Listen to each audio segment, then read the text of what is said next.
Le monde recule.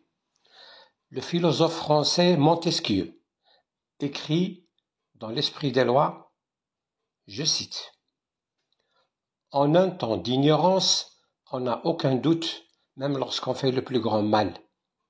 En un temps de lumière, on tremble encore quand on fait le plus grand bien. » Fin de citation. Nous vivons une époque de grands crimes contre les idéaux humains et certains acquis moraux péniblement et patiemment construits au cours des siècles. Le multilatéralisme et le droit international étaient le meilleur de ce qu'a produit la pensée humaine, toute civilisation confondue, depuis l'apparition de l'espèce humaine.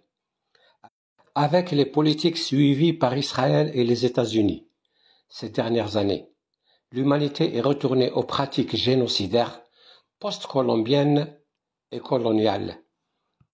La Terre est de nouveau découpée en zones d'influence réparties entre 4 ou 5 pays féodaux dotés d'armes nucléaires. Les idéaux universalistes et démocratiques, édifiés en plusieurs siècles, sont rabaissés et reniés avec cynisme et brutalité.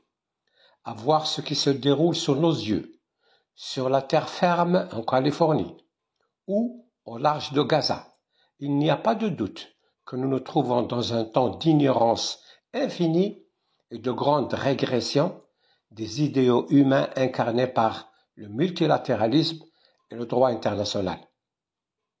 En voulant détourner l'attention des Américains du feu allumé par Elon Musk, Donald Trump a allumé un contre-feu en Californie qui n'a pas encore bouclé son deuil des incendies de l'été dernier qui ont réduit en cendres beaucoup de demeures de Beverly Hills. En ordonnant l'envoi de la garde nationale sur les lieux pour réprimer la solidarité des Américains avec les immigrés mexicains, il a appuyé du même coup sur le bouton commandant l'effet papillon qui pourrait mettre le feu à toute l'Amérique.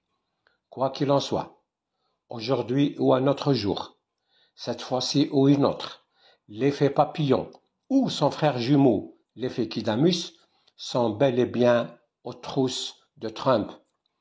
La cause palestinienne et la cause des immigrés, mexicains pourchassés, se sont associés sur la terre et sur les mers à Los Angeles et ailleurs, ressuscitant le souvenir des intifadas de jadis où les pierres défiaient les armes de destruction massive. Au même moment, à des milliers de kilomètres de là, à la Mecque exactement, des milliers, des millions de bras musulmans lançaient de toute leur force des pierres réelles contre un Satan virtuel pour le punir du supposé mal fait au monde, alors que l'on a vu depuis la création que le mal fait aux hommes par d'autres hommes au nom d'idées et d'idéaux différents. Il est plus sain pour les hommes et les nations de se bercer d'illusions en poursuivant la recherche du bien que de poursuivre rageusement et à des fins égoïstes confondus avec des idéaux supérieurs leurs simples intérêts. L'intérêt commun est la somme des intérêts particuliers, quand ils convergent vers le bien commun, alors que les intérêts de chacun, quand ils ne concordent pas avec les intérêts de tous, deviennent destructeurs de l'intérêt général et de chacun des intérêts particuliers.